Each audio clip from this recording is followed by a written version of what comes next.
আমি কিছু করি না, জাস্ট আমি ভয় পেয়ে চলে গেছিলাম। এতে সন্দেহ মামলা দিচ্ছে আমার, এখনো কারোর তদন্ত করা হয় না ভালো করে। আমি জাস্ট একা ছিলাম বাসায়, ভয়ে চলে গেছিলাম। সিলেটি আঞ্চলিক নাটকের অভিনেত্রী সোনিয়া আক্তার হত্যা মামলার প্রধান আসামি মোহাম্মদ সজীবকে ৩ দিনের রিমান্ডে নিয়েছে পুলিশ। আজ বুধবার বিকাল ৪টায় আসামিকে আদালতে তুলে পুলিশ ৭ দিনের রিমান্ড চাইলে সিলেট অতিরিক্ত চিফ মেট্রোপলিটন ম্যাজিস্ট্রেট আদালতের ম্যাজিস্ট্রেট আব্দুল মোমেন ৩ দিনের রিমান্ড মঞ্জুর করেন। বিষয়টি নিশ্চিত করেছেন সিলেট কোতোয়ালি থানার তদন্তকারী কর্মকর্তা এসআই জামিল আহমদ। এর আগে গত সোমবার ঢাকার যাত্রাবাড়ী থানাধীন সায়েদাবাদ বাসস্ট্যান্ড এলাকা থেকে গ্রেফতার করে র্যাপিড অ্যাকশন ব্যাটালিয়ন ৯। সজীব হবিগঞ্জ জেলার আজমেরীগঞ্জ উপজেলার শরীফনগর গ্রামের মোহাম্মদ নুরুদ্দিনের ছেলে।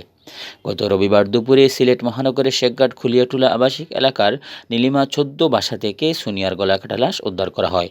তিনি সিলেটের জকিগঞ্জ উপজেলার কলাছড়া গ্রামের বিল্লাল আহমদের মেয়ে ও দক্ষিণ সুরমার নূরজাহান মেমোরিয়াল মহিলা ডিগ্রি কলেজের ছাত্রী। তিনি মা ও সৎ বাবার সঙ্গে ওই বাসায় ভাড়া থাকতেন। সোনিয়া সিলেটের আঞ্চলিক ভাষার নাটকে অভিনয় এবং মোবাইল ভিত্তিক অ্যাপস টিকটক ও লাইকিতে ভিডিও করতেন। পারিবারিক ও পুলিশ সূত্র জানায়, হত্যাকাণ্ডের আগে সোনিয়াদের বাসায় ছিলেন তার মামাতো ভাই সজীব।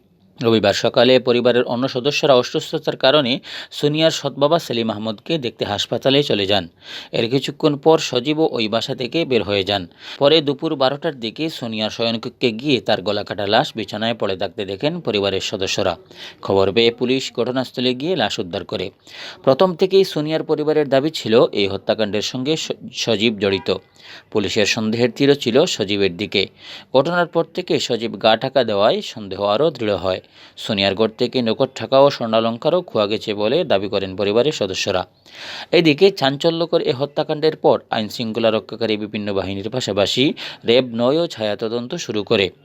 তদন্তের এক পর্যায়ে র্যাব তথ্য প্রযুক্তির সহায়তায় সজীবের অবস্থান শনাক্ত করতে সক্ষম হয় এবং সোমবার রাত ৯:৩০টার দিকে ঢাকার যাত্রাবাড়ী থানাধীন সায়েদাবাদ বাসস্ট্যান্ড থেকে তাকে গ্রেফতার করে র্যাব জানায়, সোনিয়ার মরদেহের গলার বাম পাশে কাটা এবং ডান হাতের কবজির রোগ কাটা পাওয়া যায়। পুলিশ এ সময় তল্লাশি করে ঘটনাস্থলের খাটের তোশকের নিচ থেকেই দালালু রক্তমাখা একটি কাছি উদ্ধার করে। র্যাব আরও জানায়, সজীবের নামে ঢাকার বাসানটেক থানায় মামলা রয়েছে। মুক্তিপণ আদায়ের উদ্দেশ্যে নেশাজাতীয় দ্রব্য খাইয়ে শিশু অপহরণ ও সহায়তার অভিযোগে এ মামলা দায়ের করা হয়েছিল। এ মামলায় তিনি জেলও কেটেছেন।